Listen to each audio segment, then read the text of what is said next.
The Boston Red Sox beat the Rays in Game 2 of the matchup by a score of 3-1. Lucas Giolito gets the win as the Sox raise their record to 33 wins and 36 losses in a game that is very much the opposite of what we've been seeing as of late. I'm Nick the Voice, joined tonight by Terry Cushman Jr. and Chris Felico, and we are the Bastards of Boston.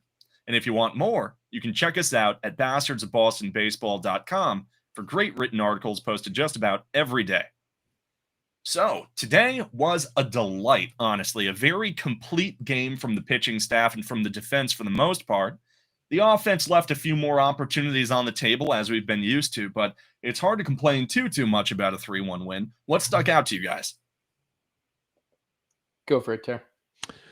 Well, glass half empty. We only scored 3 runs. 2 of them were Roman Anthony. It was fun to watch. His family was there. That's all good. Glass half full. I did not expect that performance out of Lucas Giolito. So it feels like a good win. It feels like a productive win. And Giolito doesn't pitch at home very well. He's only had one real good start. I think it was against Baltimore. Typically, his better starts are on the road. So it was nice to see. And it's also nice to see Giolito bounce back from a bad start. He lasted 1 1/3, 1 2/3. He didn't get through 2 innings the last time. He just got absolutely destroyed out of the game. So there wasn't much reason to believe he was going to give you that performance tonight, but he did. 6 full innings, only 3 hits. Just looks good. Yeah. And I just want to say before I kick it over to you guys, I want Lucas Giolito to end up being a good signing. I want this to be a success story because he had so many obstacles. Number one, he's coming back from the bracing procedure. There's not a lot of data on that. It was only a 1-year turnaround from the surgery. Typically, it's 14 to 18 months for regular Tommy John. So it's just a big mystery. Can the starting pitcher really have the bracing procedure, come back? And he's had no ill effects. He's been a horse. Even in his bad starts, I mean, he's still up there 80, 90 pitches or so at least. So that's nice to see. And then as far as the performance aspect, it hasn't been consistent, but he has sprinkled in some really quality starts. And he hasn't been good since 2021. So if we can just get consistent here with him, kind of get him firing on all cylinders, man, he's a number 2 or a number 3 pitcher if all goes well. And I love seeing it tonight. Yeah, I think, to your point, Terry, it's encouraging because I never really thought about it that way, that he really hasn't shown any signs, Giolito, of the injury bothering him since he came back, which, I mean, that's a glass half full. And it's funny because I talked ad nauseum yesterday about the fact that the wins over the weekend were not sustainable. And then we get a 3-1 win, which is a lot, on paper, a lot more sustainable. But it also begs the question, can we really sustain Giolito being the guy that we need him to be? I hope he is. I want him to be. There's no one that, I think all of us want him to be one of the guys. And if he could be our 3 starter, we're in good shape. Now we're starting to cook with gas. The question is, can it be sustained? A lot of what happened tonight on paper, very encouraging. But is it sustainable? Can you count on the Sox to start winning games 3-1, 4-2, 5-3 on a consistent basis? To this point, we haven't been able to. But you know what? Who knows? Is this the start of something? I'd like it to be. I'd feel a hell of a lot better if we'd won yesterday. But yeah, I mean, time will tell. Most definitely. I said last night that in order for the Sox to really stay even just in the conversation of competitiveness, we needed every single guy on the roster to be the best possible version of themselves that they could be. And tonight, Lucas Giolito was exactly that. 3 walks, 3 hits in 6 innings. You'll love to see that. He did have that one bad inning. It was the circus of the 5th. He was so focused on the base runner. He walked that one guy, I forget his name, very fast guy on the Rays. And everyone knew that he was going to be a threat to steal, Giolito included. And he looked so caught up with the fact that there was a runner over there. He was trying to pick him off. He was pitching out, trying to get Narvaez to throw him out. And it just didn't work. And it ended up really costing us almost. He gave up another, or excuse me, not a run, but a walk after that, and then turned around and did his best Bernardino impression and chucked that ball right into center field. And I was like, oh no, here we go. But despite that, ultimately, funnily enough, his ERA goes down drastically just because he has 0 earned runs, even though the error is on him, which is kind of silly. But it was nice to see because he settled down after that. Only 1 run scored. It could have been a total meltdown inning, a total disaster. And instead, he not only escaped the 5th, he came out and he pitched a good 6th. There wasn't a ton of swing and miss stuff tonight, although he had a couple strikeouts that were real nasty. I think it was Aranda turn around in the 4th inning, and he struck out looking, and he was barking at the ump, and that ball was absolutely in the zone. So it's nice to see Giolito be able to come out, have pitches that can fool guys, have pitches that can fool good hitters at the end of the day. The Rays offense is nothing to sneeze at. And then on the backs of that, Whitlock comes out, looks excellent. 2 innings, vintage Whitlock, 3 Ks. Weissert comes out, gets the save, the first one of the season. I'm not sure if that might be the first one of his career. I'm not sure about that, but it's possible. Just a very clean game from the pitching staff. And I agree with you, Chris, that this is more sustainable than trying to score 10 runs every time. And I think the answer to whether this team can continue to do it is ultimately going to go up to the starting pitchers. If we can, fortunately, take Thursday, which is a day off, and have our rotation just focus on giving us 5 innings of competitive baseball, or even just 5 innings in general.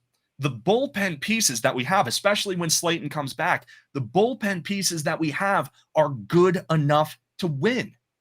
You have Chapman, you have Weissert, you have Whitlock and Slayton, you have Wilson, you have Guerrero now. These are nice bullpen pieces. The offense is showing some life. Again, tonight, 1 for 9 with runners in scoring position, driving me batty. But overall, this was a much more complete victory than the Red Sox has shown us in a long, long time, quite frankly. Now, what stuck out to you guys about the offensive performance in general, or the relief staff, any of the guys I just mentioned? Well, the offense, you want to see Roman Anthony have a moment. And, he came up to the plate. I don't have the inning in my notes. Fairly early in the game, runners on second and third, and he was kind of battling a little bit, and there was a ball on the outside of the plate, and he just simply shot it the other way. And Lou Merloni pointed out that he had already seen that pitch in the at bat, and obviously, didn't make contact, and then the second time around he was ready for it, and he just shot it up the opposite field line, left field, and 2 runs came in easily. And Trevor Story put up another run, and we should probably talk about him shortly. But really, the 2 that Anthony gave you was all that you needed, really, because the Rays only scored 1. So that was a big moment, and I'm just hoping that with his presence and hopefully he thrives, the league will adjust to him, in a couple of weeks and start attacking him a little bit differently. But you just hope that his presence in this lineup is going to help Campbell elevate and hopefully dig out of his slump. And then I don't think Myers really been that bad, but hopefully they just all kind of thrive off each other. And they had that shot yesterday with all 3 of them kind of hanging out before the game had started. And it was cool to see. They're all finally here.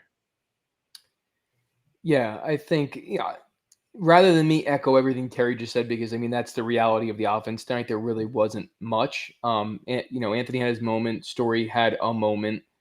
I think what's interesting, and it goes back to a point that you actually made, Nick, and I'm sorry that I didn't touch on it before, was, the Sox this season, when you had Lucas Giolito throw the ball in the center field and then Campbell drop that ball that we all thought he was going to catch, that would be the beginning of an implosion, and we probably lose that game. That turns into a crooked number. They either tie it, take the lead, and then we're fighting, we're pressing, and we maybe never come back, or we tie it and then lose in extra innings. So it was encouraging to see that we at least won this game and didn't let that get out of control, and that Giolito was able to shake off that poor decision. That's one.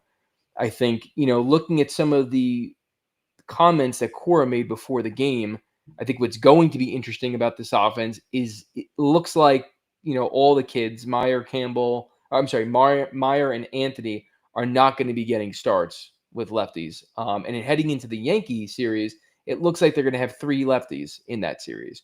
So what's going to happen with Meyer, what's going to happen with Anthony, I think should be interesting, because to Terry's point, I think it's a benefit having Anthony up here for Campbell, specifically Mayer, because I think he would have been the guy that had all the pressure in this offense, try and turn things around before Anthony became the guy.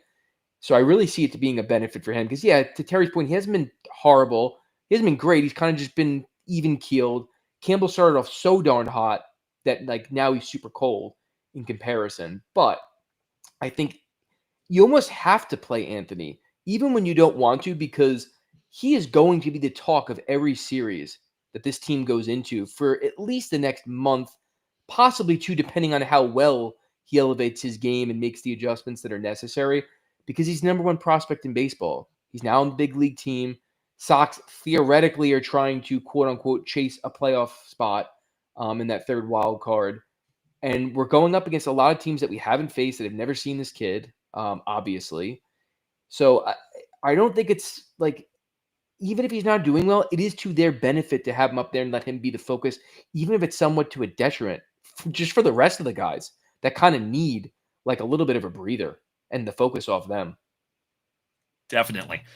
When it's interesting, because the broadcast tonight was talking a little bit about the lefty-righty split, and it's true that we do have 2 certified lefty killers in the form of Rob Refsnyder and Romy Gonzalez. These are guys who have historically performed very well versus left-handed pitching, and they continue to do so this year. So I understand that you need to get those guys in the lineup. My hesitance comes at, prior to this past week, I would have easily said, why is Meyer sitting when Story is in the lineup? But, Story's having a bit of a resurgence, and like Terry said, we can talk about him in a little bit, because that's the elephant in the room, but almost in a pleasant way for right now. But it's interesting, Today's game really was very nice defensively, which is nice given all of the mistakes that we've made, because you mentioned Campbell going up and getting that ball. I didn't get a great angle on that. I wish that we saw it from a different perspective, but it almost looked like that was a ball that could have gone over his head and could have gone into center field and tied the game. So the fact that he at least was able to swat it down and keep the damage to just 1 run, I thought that was very heads up. Similarly, early in the game, Duran made a sliding attempt at a catch, but the ball sort of glanced right off his glove, and it wasn't scored as an error, which I agree with, ultimately just because it was a very difficult ball to actually reach at all. After that, though, the outfield looked very, very nice. Giolito getting bailed out in the 6th. They gave up some hard contact, but Roman Anthony making great defensive plays out there. Ceddanne Rafaela continuing to be himself. Duran continuing to be himself. We need this team to cut the silly mistakes and be the Gold Glove caliber defense that we all know it could be. Obviously, at short and second, there are some question marks, but the corners should be a strength in theory. The outfield and catcher should be a massive strength. So we just need to focus on the fundamentals more and more, and just make sure that we're playing good baseball. We saw, before I hand it over to you guys, there was one thing I noted, which was Ceddanne Rafaela, I think it was, he had that very heads-up base running where, Duran, I think it was, sort of popped up into the outfield, and it looked like it was going to be caught by, there were 3 defenders around it, and no one got it. The Rays, funnily enough, defensively, just based off this series, have been looking a lot like us. They're making silly mistakes. So that was a circus, but really, if Rafaela didn't count on that, if he played that like a routine pop-up, that would have been an out, and instead it got 2 men on.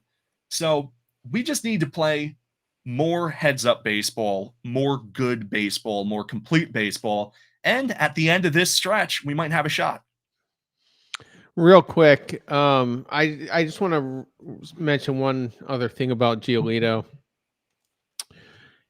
His 3 worst starts, his second start of the season against Texas, 3 2/3 innings, 6 earned. 2 starts later against the Atlanta Braves. This was at Fenway, I think. Yeah, at Fenway. Only went 4 innings, gave up 6, and then 2 starts ago, the one before tonight, 7 earned against the Anaheim Angels. And all of his other starts since then, let me count them. Looks like, I guess it's only 4 starts? Something like that. 4 or 5, no, 8 starts. So in the 5 other starts out of those 8, what do you think his ERA is? Just guess. Well, considering it's like 30 between those 3, I'm gonna say 3.5. Yeah, I'd say 3.5. 1.5. Damn. 1.5. Oh my goodness. If you take out those 3 real bad ones, 1.5. Got the 30 ERA out of those 3 starts. I guess that No makes sense. kidding. Because take out just he's had 2 scoreless, and then he's had another one. He only gave up 1 earned, so that it just jacks way down. So yeah, so I mean, most of that's been on the road. He has had 2 good ones. Let's see, 13. He went 7 at home against Baltimore, 6 tonight. So that's 13 very good innings at home. So I hope this trend continues. And then the other thing I want to mention real quick on Anthony before we move on. I'm bummed that he changed his number. Like 19, so many guys have had 19. I think Josh Beckett might have had it. Jackie Bradley had it for a while. And I get it. They want the lowest number possible, and that's just the way it's always been. I really liked 48. Now, I know that was Sandoval's number, so maybe it was a little dirty, but I think like 35 through 59, because I think 60 and above is typically for the minor leaguers. 35 through 59, it's just underrated. I just like it when guys take numbers in that range. I mean, because if he crushes it, how many other great 48s have there been? There might have been 1 or 2. That's so. Mookie Betts was number 50. And I think Cutter wears it now, and that's fine. I mean, he's not disgracing it by any means, but just before Mookie, there was just no 50. I like that. I really like that. So I don't know. Yeah, I don't mind a little variety. It's funny, because a friend of mine pointed out the Pablo Sandoval thing too, and I joked with him. I said it's possible that Pablo Sandoval might actually be the first ever player to get their number retired because they were bad rather than good. Like it's just no. Dirty. Roman has 1 bad game wearing that number, and they're like, no, hold on, we're gonna change it. It's sort of like Bregman shaving his mustache. Well, it's funny. I just Googled it. So there's only like 3 players that are Hall of Fame worthy that have ever worn 48. Can you take a guess? I'm so bad. I have Nick no might idea. even be better than me. Yeah. All right. So we got Torrey Hunter, Lee Smith, and Jacob deGrom. Wow. Oh, okay. I thought we were just going Red Sox only. Oh, no. I meant in Major League Baseball. Okay. It's a short list, too. See, he should have kept the damn number. Yeah. You know what, though? He looked at it the other way, Terry. He was looking at there's been so little success with that number. He did not want to jinx himself. That's how That's I'm true. thinking. He needs everything going for him, when you're need the number everything 1 prospect in baseball. I'll take more Fred Lynn. Yeah. I'm trying to get number Jackie Bradley Jr., I think, wore 19. Koji Uehara, right? I think 19. Koji. I know Beckett had it for sure. I'm so bad with the numbers. Yeah, I used to be good, but now I'm not as good. Hang on, I'm almost there. All right, number 17. Bad radio, people. Not having. I know. See, this is what happens when the Red Sox win. We gotta scramble for nice things. Well, All right, here one we thing go. while you look for that, I can say, talking about Meyer, it really feels to me that it's just a matter of time before his power really comes alive. Because tonight, he actually, in 2 different at-bats, he had 2 real nice swings where he fouled out just to the right of the pesky pole. It broke at the end both times. But, I mean, beautiful swings, great contact. It had the distance, certainly, just the wrong angle. So I really feel like Meyer is like one of those guys who he's going to get hot at some point, and he's going to be dangerous. And in the meantime, I mean, his defense is just smooth over there. He looks natural. Yeah, and he doesn't look lost. I mean, I like his makeup at the plate. I like his body language. You could tell he's trying to figure it out. One guy I don't like at the plate right now, and we've talked about him quite a bit, is Christian Campbell. I just he's just bad body language. He looks anxious. He doesn't look relaxed. I just don't like it. And he is showing signs of figuring it out, but I mean, I won't be comfortable until he's all the way there. I had someone earlier. I should have wrote it down. Like he reminded me of someone, and it was a really bad thing. And but I think Meyer and Anthony, they're just a little bit more poised, and ironically, the 2 that didn't sign extensions, um, but it is what it is. And real quick with the numbers, I finally got it. So though I'm not going to count Newcomb and Pablo Reyes or Sawamura, but yeah, Jackie Bradley Jr. had it for quite a while. Then Koji, Yep. then Josh Beckett, and then you're kind of going back a ways. So I thought it'd been tossed around a little bit more. I thought there might be 1 or 2 more people. I'm trying to go back. Wow, there just really wasn't any super great ones. I'm like in the 80s right now. That's really funny. Steve Lyons had it. Fred Lynn had it. So you got to Yeah, go all the Fred way Lynn back to Fred Lynn. Yeah. So What did I Mo don't know. Vaughn wear? Mo Vaughn was 42. Okay.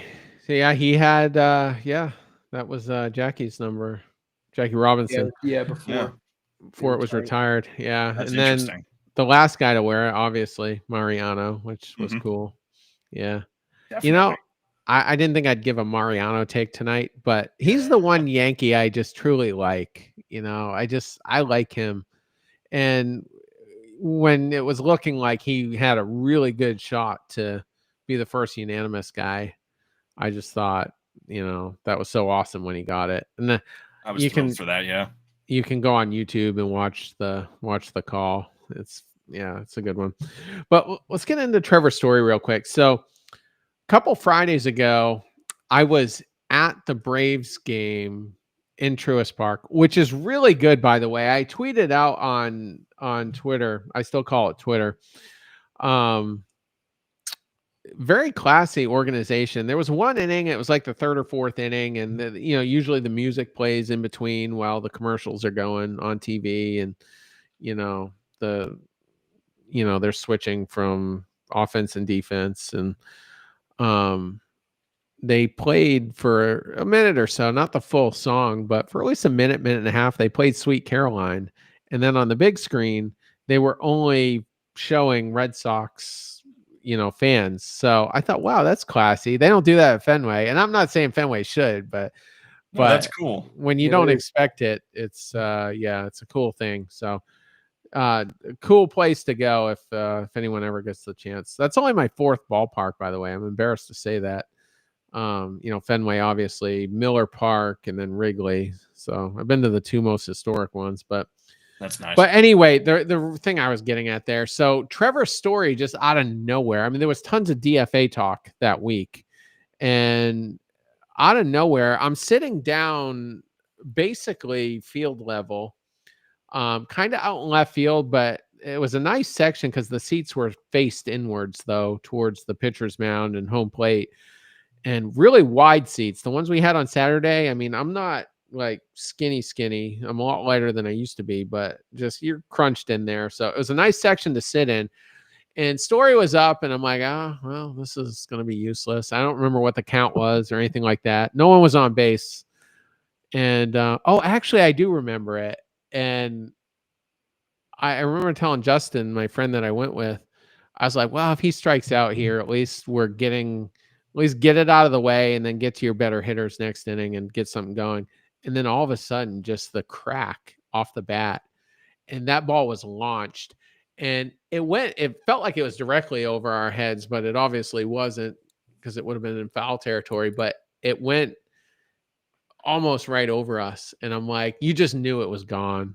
And it was. And we did win that night. I don't remember what the score was, but it was a solo shot. And that really was the turning point for Story. I mean, ever since, he's hitting well over 300.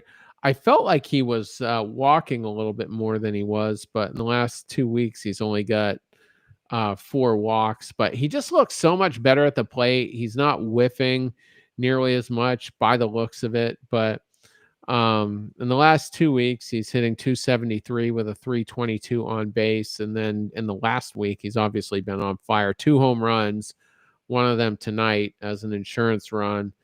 And he's hitting 357 with a 400 on base. So 7 strikeouts and 28 at bats. So that's still a 25% clip. Not, you're not in Bobby Dahlbeck territory with that, but ideally you want to be 20% or less. So hopefully he figures it out, but it's almost annoying. I'm like, oh, we almost got rid of you, but he is coming through when we need him to. Absolutely. What was really reassuring about Story's night tonight was I was complaining last night about how a lot of his base hits were sort of like singles up the middle, and they were nice hits, but it's something you could have a shift kill pretty easily, right? Tonight, that was not the story. A nice line drive, a great, just monstrous home run right over the monster. And that was good to see. Just good contact. His exit velocity is up. I think just on the season in general. So he's at least hitting the ball hard. And when you hit the ball hard, good things will happen. Yeah, like you said, over the last 15 games, he woke up. And so I am really, really hoping it's for real, because like I said last night, and like I said before, we really need every guy on this roster to be the best possible version of themselves they can be. Yeah, it was encouraging, and I think it was meaningful, because I think the way that this game was going, like it doesn't seem like it's a solo shot, but like that solo shot proved to kind of feel like the death nail for the Rays at that point. The way we were pitching, they really weren't getting much traffic on the bases after that fluky inning, where I felt like, okay, like we have a little bit of breathing room, which is not something you could normally say as a Red Sox fan in 2025 with a 2-run lead, specifically in Fenway. So yeah, it's good to see. It's definitely been a pivotal turning point since you mentioned Terry, where I got to be honest, like I thought by now, he's done this, right? Where he has a series, kind of fades away, has another good series, and then just kind of dissipates, and then it'll take him 3 weeks to even get a hit, let alone actually, make meaningful contact. So it's been good to see. I do want to bring up something as a little bit of I don't want to say cause for concern, but someone that I think is starting to kind of trend in the wrong direction, someone that we've all been kind of high on, Carlos Narvaez. I would say in like the last 6 games, I want to say he's got like 9 strikeouts, but like a lot of strikeouts with runners in scoring position, and some like weaker at bats. He's been fluky because he's had a home run here or there. He had a big one in the Yankees series. But do you think, because I will say in that time frame, we've kind of reintroduced Wong into the lineup a lot more often than we had been prior. What are your guys' thoughts? Yeah, it's a good question. When you look at the sample sizes, 7, 15, 30 games, the numbers look good, but you're right. The strikeouts are a concern. In the last 30 games, he's going to strike out a game, pretty much, is how you can paint it. And it is a bit tough to count on a rookie. I love his swing. I love his approach. And I love the doubles. I love the home run. But it really does strike me as like one of those things where you wouldn't put Anthony in the 4 slot. You wouldn't put Meyer or Campbell in the 4 slot. They tried with Campbell and it didn't work. And I think a lot of people are just forgetting this guy's a rookie. Give him some breathing room. Being in a high leverage situation nonstop is not necessarily where I want my 26-year-old catcher. Yeah. I think before you say anything, Terry, I think the other thing too is outside of the Yankee series, like when you remove that, his walks are down quite a bit in that same time. Actually, probably in the last 2 weeks, and that was something that I was very impressed with him because he was averaging almost a walk, close to a walk a game in those first 30 games. Yeah, I don't know. It's just, and it might not be that big of a deal. It could just be a little bit of a rough patch. It's just, I would hate for him to kind of like just completely plateau off, especially with the start that he got. And right now he looks like the best rookie out of the four that we have so far. So, what are your thoughts, Ter? So in the last week, I mean, he's hitting 250 with a 400 on base. He's driven 5 walks in the last week, so that's good. But where he hasn't looked so good in the last week is he's got 9 strikeouts. So striking Yeah. out almost 50% of the time. 9 times in 20 at bats. So he's just kind of a bonus. I mean, I vaguely remember acquiring him, and it was the same day we traded for Garrett Crochet. And at that point, I'm still like, well, Wong's my catcher. And, what we've really gotten out of Narvaez is just a good bonus. But, and Wong, how many runs do you think he's driven in? We're in June now. How many runs for the year?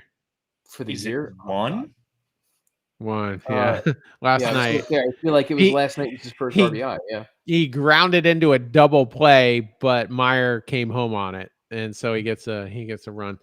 So anyway, but with Narvaez, I mean, we don't know what he is. I mean, in the first 2 weeks we thought Campbell was like the next coming. We were already trying to retire his number, and put it up there next to Pedro. And so I don't know what he is, but the defense alone is elite, and as all these other guys, as hopefully Anthony ascends and Meyer ascends, and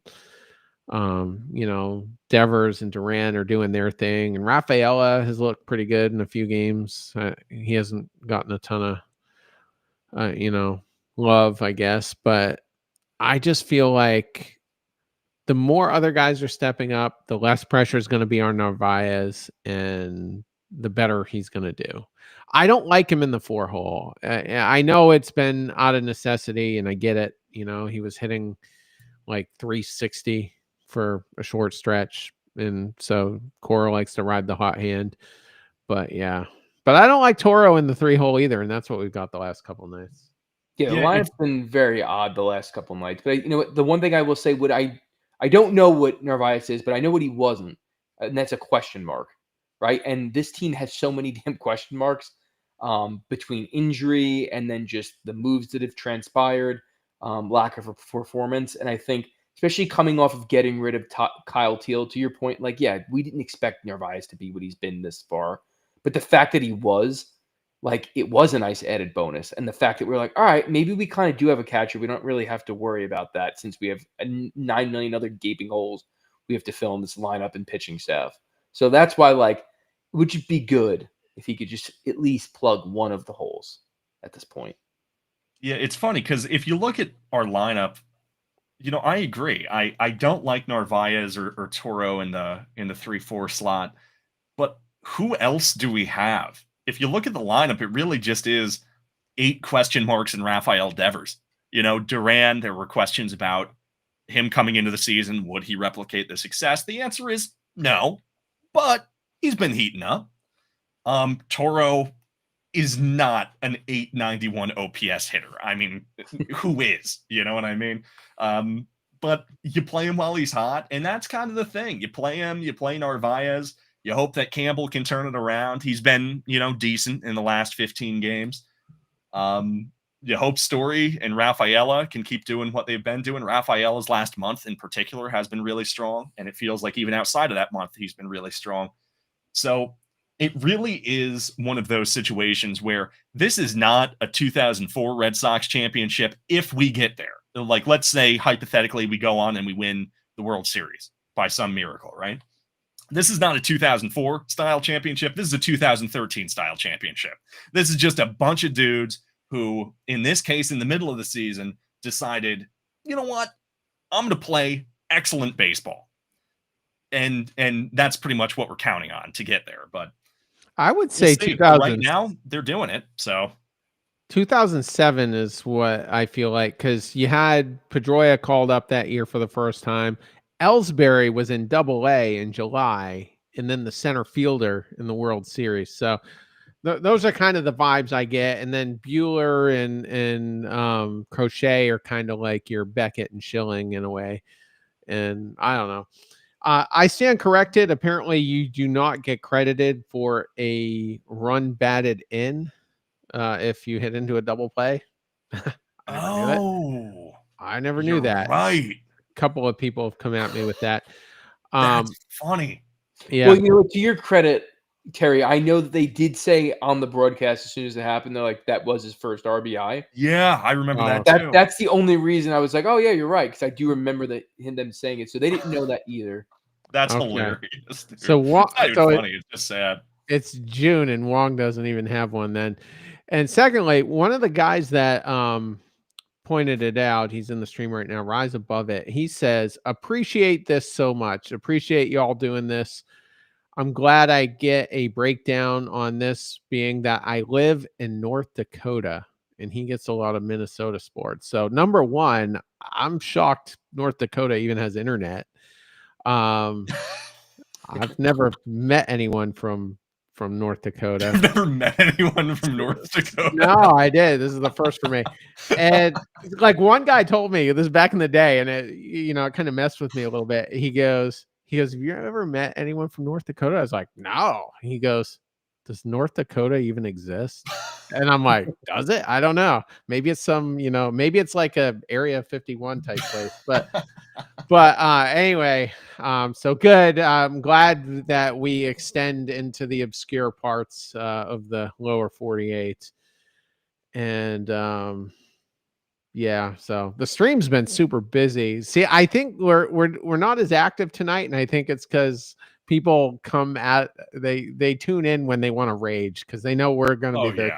You're a good venting podcast. Everyone's like healthy therapy session where they just get to like scream in their own head, and we just complain the whole time. But yeah, no, listen, credit to Rise Above It, because if I was gonna like try and steal internet and tap into the grid to do it, it would not be to watch the 2025 Boston Red Sox. So God bless your soul. Absolutely. It's really nice just to see a lot of recurring names in the chats as well. We're doing this on Restream, so we have the YouTube chat, the Twitter chat all up, sort of merged.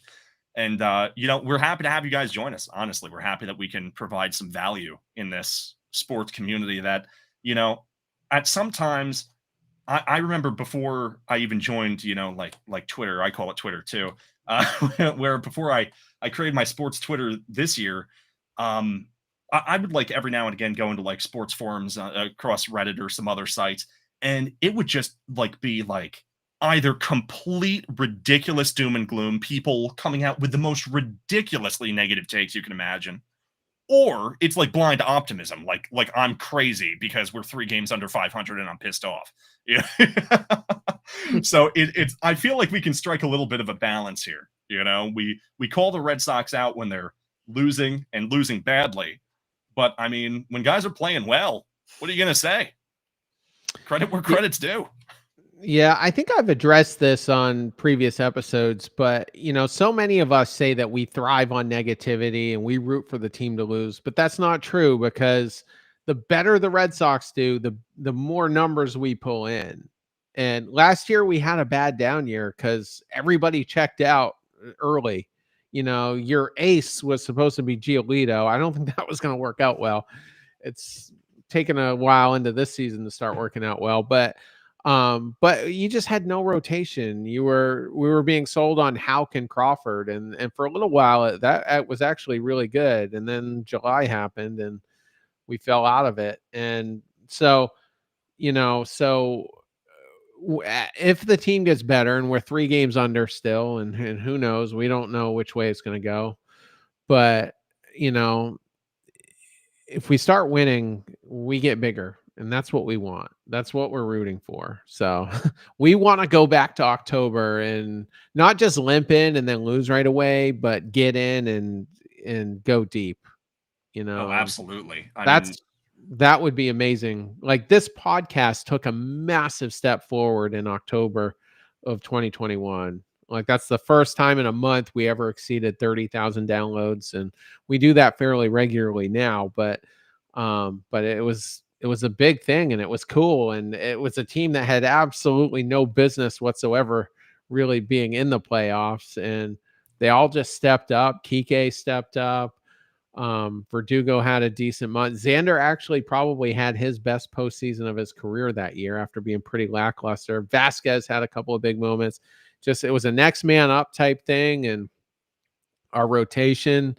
I mean, you had Evaldi and Erod, and Erod's a big game guy, so he pitched okay, and you were kind of patchworking it after that. But Pivetta, nobody really knew what he was. He started off great in the year, then he sucked, and then he got sent to the bullpen, and then he was great as the long guy. And but anyway, so yeah, that's just kind of the behind the scenes thing. I mean, we're pulling for this team, and tonight was fun. And if we can just quietly get above 500, if we get above 500, we got to go get a first baseman. It's not going to be Rhys Hoskins at this point because the Brewers are just out of their minds right now, and they're probably not going to sell off anyone. But you got to get a first baseman, and I mean, if Romy and Toro keep doing what they're doing, that's a fine platoon. I would not be opposed. I mean, I've been a big Ryan O'Hearn guy this season. I would love if the Orioles would part with him. He's a free agent at the end of the year, so do it.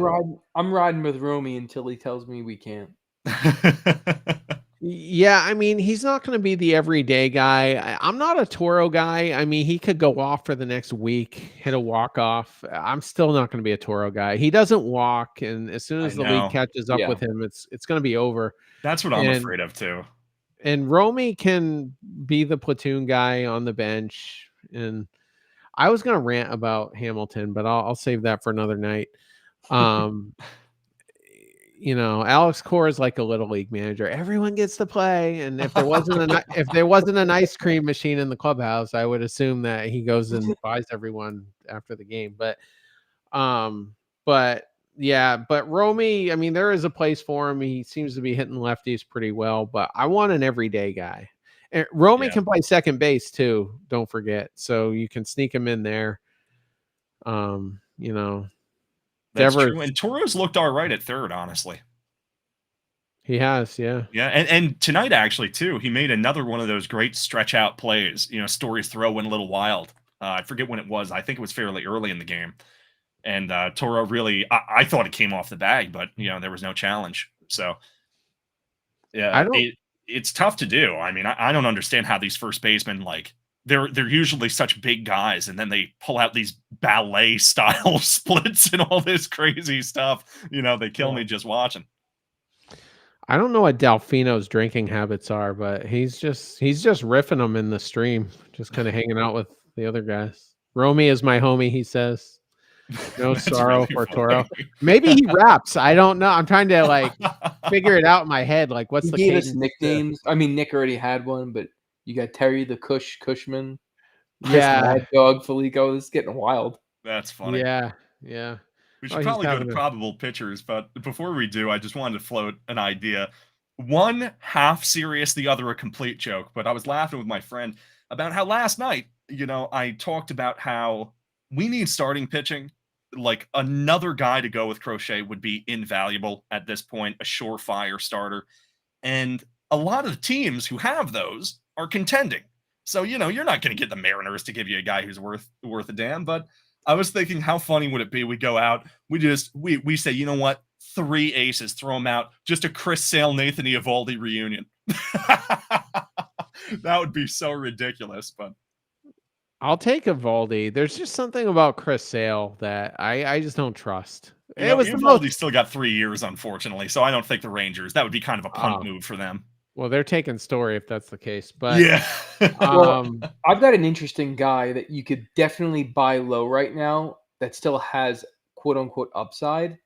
And I was actually listening to a podcast or show. I forgot what this morning. I was doing so many damn things. But Sandy Alcantara, I know he's having a rough season. I know. That's scary. But he does have a lot of upside. We've talked about him in the past when he was doing better. But there was someone who I forgot who used to be on that team that's not anymore. That's now on the Mets. But he was basically saying that like Sandy right now is just so checked out playing for the Marlins. Like he doesn't care. And he doesn't care if he goes out there, gets lit up, that he just is waiting for them to trade him and hopefully do a contender. Like, because he just wants to play meaningful baseball. Now, obviously, I don't know if Boston's the right place for him at this point, but it's an interesting theory and something I'd be interested at maybe looking into, because if that is the case, I imagine at this point his value is pretty much as low as it could possibly get. Well, that's my point. How much leverage could the Marlins really have? You throw him out there, you see if he turns it around. If not, he's kind of a safe DFA in that regard. I mean, his career ERA is 3.57, even with this absolute dog crap of a season. So, and I think he's got to be over 7 at this point. I think so. Yeah, it's 7.14. So even with 7.14, his next highest mark was 4.32 when he was a rookie. So I don't know. It's just a thought. Is Andrew Bailey going to fix him, though, is where I'm at. But maybe he fixes Andrew Bailey. That would be amazing. But we'll see. We got the rest of the season to rage on about him. One other thing, though, we're talking about, acquisitions and all that. Bregman could be back if we can just go on a nice little run here, just get above 500. You don't have to run away with it. You get him back. That solves the Toro problem. And one other guy you could possibly acquire, it would require Devers going to first, but you could possibly get Luis Robert. Not a lot of this might be his walk year, if I'm not mistaken. The problem with him is just, has he ever had a healthy season? Well, you're rolling the dice for a couple months. That's all. And it could be amazing, and he's got all the incentive to come to Boston and just absolutely rake. Yeah, obviously when we get to the end of the month, we'll know where we are and we'll know where the market is, hopefully. So we can start to do some more in-depth speculation. But for right now, I know that if we got Chris Sale, he would probably get into a freak accident on his way to the stadium, just because that's how his Boston career went. But I say, let's go for it. We got a great guy down in AAA named Vaughn Grissom. I think the Braves would love him. Just a 1-1, clean. I think that's a great trade right there. Yeah. Hopefully there was no backsies clause in that trade. I don't know. I wonder if Chris Sale has like a problem with anxiety, like literally. And I mean, he got hurt right when the playoffs started, and he was just not on the roster last year. That's true. I talked about this at the time, but he came back from one of the injuries, and then he took the comebacker off the hand and broke it in like his second inning. And it almost seemed like when he came back out, they had the hand all taped and all that. And he almost looked like he was relieved. He was smiling and hanging out. And I'm like, I don't know. And I think David Price had the same issues. Like, I don't know. But I don't know more about Price than Sale. Sale always struck me as a pretty fierce competitor. He was until like after the World Series, and he just wasn't the same guy. There was just something about him, and I could be wrong. I like to read the tea leaves, and I'm not always right, but yeah. So we got Walker Buehler tomorrow. Yes, we do. Walker Buehler takes the mound for the Red Sox against Zach Littell. Littell is, the surface numbers are good, but when you sort of dive into them, just like Pepio, I think this is a guy we could hit. I know Pepio sort of settled down. In that first inning, we were having good at-bats. I thought that he was going to be an early exit. But the thing with Zach Littell, he refuses to walk guys this year, but he's having a problem with home runs and a problem with strikeouts. He does not like to strike guys out. He only got 52 Ks across 80.2 innings, and I think a home runs per 9 of 1.9. So even though the ERA is 3.68 coming into this is a guy we can hit, especially with the way that we've been hitting. If these guys are hot and they go out there and do to this guy what they've proven themselves to be doing, I mean, Zach Littell better watch out. Walker Buehler is the question mark for me. Yeah, that's the part that I'm concerned about. I mean, I didn't think about this yesterday when I was talking about Giolito and us needing to revamp Fenway so we didn't realize he was there. But what they did is they brought all the kids up. He thought he was in Worcester. So it worked. He pitched really well. And it went obviously in our favor. I think with Buehler, the 36 pack is already on the way up there of Pumpkin Sam Adams. So hopefully he thinks it's October. But in all seriousness, bold prediction, I think Roman Anthony gets his first home run tomorrow. Ooh. For the exact reason you just said. Because if it's going to happen, it's going to happen against a guy like Littell at this point with the amount of hard contact that he's giving up and the home run problem that he has. But I could see the same exact issue happening with Buehler coming in here and just absolutely getting lit up. And it's one of those games like the other night where we're either down and we're crawling back or we're neck and neck the whole time. And then we all know how those games end. It's a one-run loss. I mean, gun to my head, I say we probably lose the game. But maybe he takes a sip of the bubbly a little early and, again, thinks it's October and it goes our way. We'll see. Honestly, I mean, there's no reason to expect Buehler to have a good start tomorrow. And if I was on last night's show, I might have said the same thing about Giolito. But, in hindsight, Giolito has been good in certain spots. And Buehler, I don't have my notes from after his last start, but I'm pretty sure he's got an ERA over 8 since the injury. So he hasn't looked really good. I mean, that Tampa lineup isn't robust. It's not one you should really worry about outside of a few guys, but that second baseman Aranda is really good. Yandy Diaz hits us extremely well over his career. I'm sure he loves coming to Fenway, and he loves it when we roll into Tampa or Steinbrenner Field this year. But I don't know. I would just like to be pleasantly surprised tomorrow with a 6-inning, 3-run start by Buehler. That would be a step in the right direction. And if it's the 4th inning and there's 5 runs up, I'm just going to be down on not only him, but Andrew Bailey for not being able to fix him. I'd like him to be the KG veteran that figures it out. So that's what I'm hoping for. I know he has the focus for it. Like I said last night, Giolito and Buehler, these are guys who want to win. So it really is just an execution question. I can see this game being a bit of a slugfest, going back to one of those 8-6 type of victories or losses. I guess, you know what? I'll play the role of the optimist and I'll say, let's take another series against a division rival. Let's win 2. We'll go into Thursday with a day off and then see what we can do against the Yankees. Yeah, we're in that series. We're getting Fried, Mm-hmm. and I'm not worried about Rodon. We hit him pretty well, and yeah, we did. I think that was the first time we'd played them, actually. So yeah, we've only seen him once this year, but for whatever reason, we just hit him well. So I'm not real concerned there, but so they've been pretty good this year. I didn't have them in the playoffs, so. And I think Tampa's going to win it. I think Tampa, gun to my head. That's the new saying. We're pro guns, apparently, here on the podcast. But gun to my head, I really think Tampa's going to win the division. I mean, they've been on a hot stretch. This team, this Rays team is playing great baseball. They were down, I think, in 4th place for a little while. They're 7-3 in the past 10. So the fact that we've even taken 1 game off of them is reassuring. If we can take 2, that's going to fill me with a little more confidence. Tentative, but still. So, any closing thoughts, or should we wrap it up? I think we're good. All righty. Thank you guys so much again for joining us. We really appreciate the conversation. And hopefully, We'll see you tomorrow for another great wrap-up. Win or lose, we will have a lot to say.